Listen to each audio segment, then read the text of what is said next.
오늘 우리가 함께 읽은 누가복음 6장 27절에서 38절 말씀을 천천히 생각하면서 읽다 보면 그 말씀의 위대함과 놀라운 가치에 대해서 어떻게 보면 존경과 감탄의 마음을 가질 수는 있지만, 그러나 또한 인간의 성정을 가진 자로서 이러한 삶을 추구하고 산다는 것이 보통 일은 아니겠구나 라고 생각할 수 있습니다. 이게 그냥 단순한 어떤 하나의 가치체계와 이념으로만 머릿속에서 생각할 때는 그렇지, 참 숭고한 삶이지 이렇게 말할 수 있을지 모르지만, 실제적인 우리의 삶 속에서 여러 사람들과 뒤섞이며 여러 사건과 연루되고 맞부딪힐 때 이러한 삶을 추구한다는 것은 굉장히 쉽지가 않습니다. 나를 미워하는 자를 내가 미워하지 않고 도리어 사랑하고, 나에게 막 함부로 대하는 자, 나에게 악하게 행하는 자에게 심지어 저주하는 자에게 축복도 하고 원수까지도 막 사랑하고, 이게 어떻게 가능할 수 있지? 이렇게 생각할 수 있죠. 그러나 주님께서는 이러한 부분에 있어서 우리에게 단호하게 말씀하십니다. 너희의 마음의 바탕을 한번 헤아려 봐라. 너희가 하나님을 사랑하고 하나님의 은혜 안에 거한다고 한다면 너희가 어떤 삶을 살아야 될지 생각해 봐라. 그리고 실제적인 어떤 차원 속에서 비유로 들려주신 이야기를 한 가지 연결지어 생각해 볼 수 있다고 저는 생각합니다. 그건 뭐냐면, 우리가 잘 알고 있는 선한 사마리아인의 비유입니다. 어떤 사람이 여리고로 이렇게 내려가다가 강도를 만났어요. 법안 죽게 되었습니다. 아주 거의 죽은 사람처럼 보일 지경이죠. 제사장과 레위인은 그냥 보고 피하여 지나갔습니다. 여러 이유가 있겠죠. 불미스러운 일에 연루되고 싶지 않고, 강도가 아직도 출몰할지도 모르고, 아니면 정결 의식이라든지 아니면 종교적인 예법과 관련해서 여러 가지가 있을 수도 있고, 다양하게 우리가 추론해 볼 수 있죠. 그런데 다 차치하고 어떤 사마리아 사람, 유대인들에게 이방인과 똑같이 취급당하고 또 원수처럼 여겨지는 사마리아 사람이 지나가다가 이 강도 맞는 유대인을 발견하게 됩니다. 기본적인 정서 같으면 에이 잘됐다, 뭔가 잘못을 했겠지, 벌 받았다, 그냥 지나갈 수 있겠죠. 내가 한 일이 아닌데 내가 한 일이 아니잖아, 나는 아무 상관없어, 이럴 수 있겠죠. 이미 죽은 것 같은데 소용없어, 합리화시킬 수도 있겠죠. 그러나 다가갔습니다. 살핍니다. 자기가 가진 것들로 여러 가지 방편을 취하고 자기의 짐승에 태워서 수고롭게도 주막까지 와서 그를 잘 보살펴달라고 흡사 자기 친한 친구나 형제나 가족인 것처럼 간곡하게 요청을 하고 주막 주인에게, 그리고 돈이 더 들면 내가 돌아올 때 갚아줄 것이니까 아끼지 말고 이 사람의 치료와 회복을 위해서 사용해달라 얘기합니다. 원수를 사랑하는 마음이죠. 그리고 인간을 향한 불쌍히 여김과 연민이죠. 동정이죠. 주님은 이것이 선한 것이고 사랑이다라고 말합니다. 그리고 율법 조문에 얽매여서 이것저것 나누기만 좋아하고 따지기 좋아하는 자들을 향해서 이와 같이 하라고 말씀하고 있습니다. 따지지 마. 이와 같이 해. 사랑해. 선하게 살아. 이렇게 얘기하고 있는 것이죠. 이스라엘 백성들에게 있어서 하나님을 섬긴다라는 것은 율법적 가치체계 안에서 희생제사의 의식을 통해서 기본적으로 하나님을 섬기는 겁니다. 그 모든 것들은 하나님께 나아가 예배하는 방식이 되기도 하거니와, 그것은 또한 실제적인 삶에 있어서 효력과 영향을 미치는 가르침이며 또 가치관입니다. 그런데 이게 희석되기 시작하죠. 이스라엘 백성들이 하나님의 백성으로서 부름을 받고 율법을 전수받고 하나님의 자녀로 살라는 요구를 받습니다. 율법의 가치체계들은 하나님을 사랑하는 방식이 이거다라고 하지만 그 실제적인 적용들은 사실상 모든 인간관계, 사회 제도와 질서의 모든 법률에 다 녹아들어가 있습니다. 그리고 그것의 궁극적인 핵심은 사람이 사람을 수단으로 도구로 삼지 말고 서로 인격적으로 존중하고, 또 여러 가지로 박탈당하고 어려움을 겪고 힘겨운 사람들을 돌아보라라는 의미를 가지고 있습니다. 그리고 그것이 하나님의 형상으로 창조된 인간의 기본적인 삶의 내용이 되어야 할 것이고 하나님의 형상의 회복이다 라고 이렇게 말하죠. 사랑을 행하는 것 자체가 수단화되고 도구화되는 이런 상황과 현실에 대해서 주님은 경계하고 계신 것이죠. 이스라엘 백성들에게 있어서 이러한 삶을 살아간다는 것은 마음의 어떤 기능적인 어떤 도구적인 상황으로 율법을 따라 살라는 그런 의미들이 아닙니다. 그런데 그런 식으로 자꾸 변해가는 것을 보게 돼요. 그들에게 희생자산은 무엇입니까? 동물로 양이나 소 등의 동물로 제사를 기본적으로 드리죠. 속죄적 요소, 죄를 대속하는 요소를 기반으로 합니다. 그러나 다양한 제사 속에는 화목하게 하는 제사가 있고 또 자신의 어떤 하나님 앞에서의 소원과 뜻을 아뢰는 방식의 제사가 있고 하나님께 약속함으로써 이런 일을 이루겠다는 서원의 제사들이 있고 또 감사를 표현하는 제사들이 있습니다. 그런 기능들을 가지고 있는 거죠. 그리고 이러한 하나님과의 인격적 교제와 관계성을 기반으로 해서 하나님의 형상을 따라 창조된 인간성을 건강하게 구현해서 그러한 삶을 살아가는 것이죠. 죄를 멀리하고 하나님의 뜻을 따라 살아가는 것이죠. 그리고 그에 따라서 열매 맺는 하나님의 말씀을 따라 열매 맺는 삶을 추구하는 것이죠. 그런데 점차적으로 이러한 제사의 기능들이 형식만 남게 됩니다. 인격적인 효과를 추구하는 본질적 내용을 자꾸 도외시하고 그냥 제외시켜버리고는 죽어가는 짐승, 그것의 고통에 대한 어떤 공감과 이것이 나의 죄 때문이며 나의 문제 때문이라는 어떤 인식들을 갖지 못하고 그냥 수단이 돼버리는 거죠.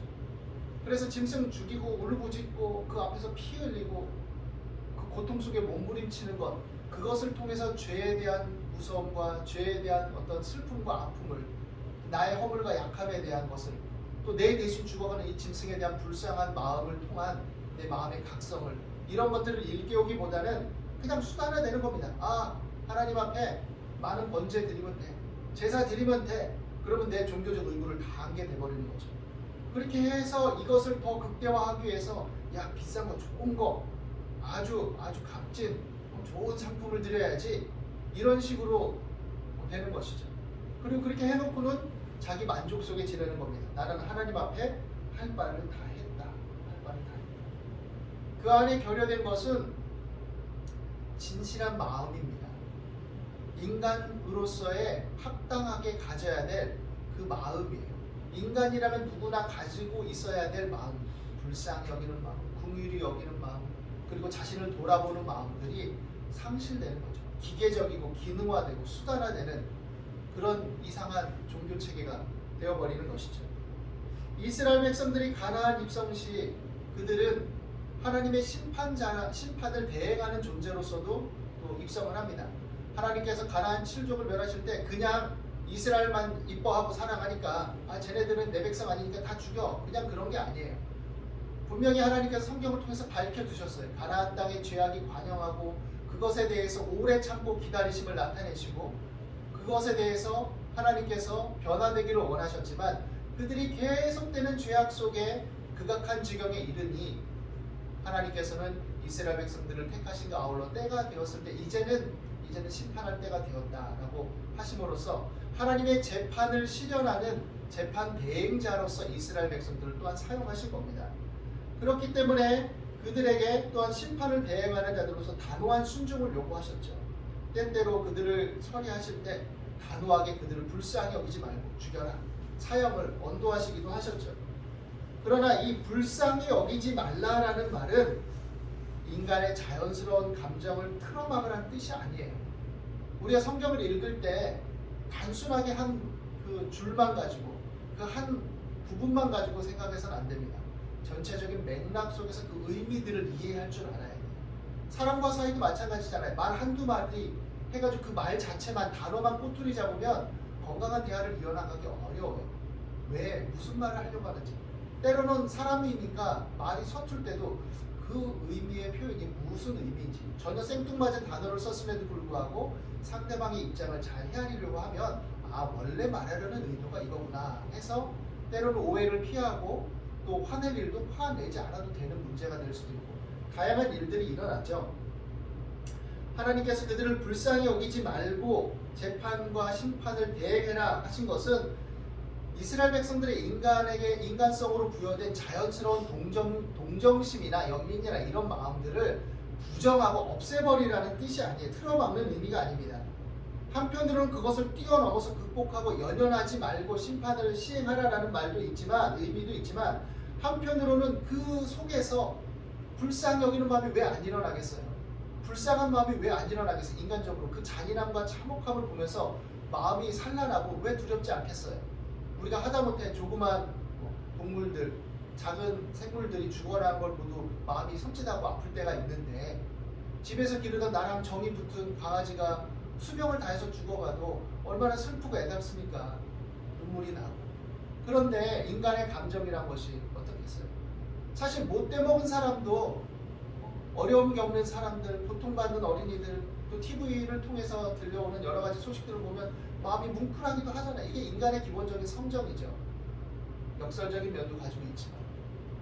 그러니 이것은 무슨 의미냐면, 니들이 이렇게 칠 때 불쌍히 여기지 말고 재판하고 심판하라, 이 의미는 그들의 죄 때문에 그렇긴 하지만 봐라, 죄의 결과가 어떠냐. 그러니 너희도 죄를 짓지 말라, 그 얘기죠. 그들의 우상 숭배를 따라서 인신제사 드리고 처참한 일들을 만들지 말고, 악으로 행하지 말고, 탐욕을 부리지 말고, 방탕과 타락을 일삼지 말고, 그것이 어떤 종교적인 빌미든 간에 뭐든 간에 그런 양식을 빌어서 그런 삶을 추구하지 말고, 오직 유일하신 하나님을 섬기고 그 안에서 부모를 공경하고 자녀를 사랑하고 서로 돌아보고, 너희 중에 소외되고 가난한 자가 없도록 다시금 회복할 기회를 주고, 형제가 형제를 돌아보고, 이런 여러 율법 제도를 주셔서 그렇게 따라 살도록 하신 겁니다. 예를 들어서 동해보복법 같은 것, 눈에는 눈, 이에는 이, 귀에 뭐 이런 것도 그 당시에 뭐 다른 고대 근동지방에도 그런 유의 법들이 있었지만, 이것이 또한 인간의 기본적인 성정 속에 하나님이 일반적인 원리로서 그들에게 율법으로 또 모세를 통해서 말씀하신 것은 제한을 두신 거예요. 얘가 나 한 대 때렸어? 열받아. 죽을 때까지 때려. 이게 아니라 제한을 두셔서 극악으로 치닫는 것을 막으시는 거죠. 그런데 이게 기능화되고 수단화되면 이제 철저하게 계산적이 될 수밖에 없는 양식이 되는 거죠. 이스라엘 백성들은 이 모든 것들을 통해서 자신을 돌아봐야 됐습니다. 종교적인 율례나 행위들도 그 기능적 수단적 행사만이 중요한 것이 아니라 그 안에, 그 은혜 안에, 그 행사 안에 있는 의미와 가치들을 우리가 보아야 되는 것이죠. 그래서 나도 죄를 지으면 이렇게 슬프고 아픈 일이 있는 것인가, 그리고 죄는 이렇게 무서운 것인가, 결국에는 영혼을 파괴하고 인간의 심성을 파괴해서 동물과 같이 되고 결국에는 심판을 받을 수밖에 없는 것인가. 그래서 죄를 짓는 삶, 하나님을 거스르는 삶, 인간의 형상을 거스르는, 서로 착취하고 파괴하는 비인격적인 삶을 살지 말아야 되겠구나. 반면교사로 삼아서 회개하고 그에 합당한 삶을 추구하기를 원하는 것이죠. 이스라엘 백성들에게 오늘 하신 말씀, 이것은 굉장히 파격적이고 획기적인 말씀일 수 있습니다. 그들에게 이방인들은 원수예요. 로마 사람들 원수예요. 그런데 그들을 불쌍히 여기라는 거죠. 쉽게 말하면 그들을 위해서 기도하라는 거예요. 그들을 위해서도. 또 때때로 그들이 어려움을 당할지 친절을 베풀라는 겁니다. 그것은 뭐예요? 그것을 통해서 하나님의 자녀된 흔적을, 형상을, 표지를 드러내라, 이 얘기죠. 이것을 너무 또 단순하게 적용을 해가지고 내 뺨을 치는 자에게 저 뺨도 돌려대라. 폭력을 일삼는 사람이 때리면 저항하고 그것에 대해서 건강하게 대응하고 법적인 처리도 해야 되는데 그냥 무턱대고 맞아주라, 이런 의미들이 아닙니다. 전체 맥락의 의미는 뭐냐? 의미는 뭐냐? 너희를 위하는 사람, 너희끼리만, 쉽게 말하면 너희끼리만 쿵짝쿵짝하지 말고 이웃을 돌아보고 사랑하라, 이 얘기예요. 너희가 우월감에 사로잡혀서 외식만 일삼으면서 스스로 선민인 양 자부하지 말고 다른 선량한 일반적인 사람들, 양심적으로 살아가는 이방인들, 또 다양한 어려움을 겪는 이방인들 돌아보라. 그들도 하나님의 백성이다, 이 얘기예요. 그래서 그러한 삶을 살 때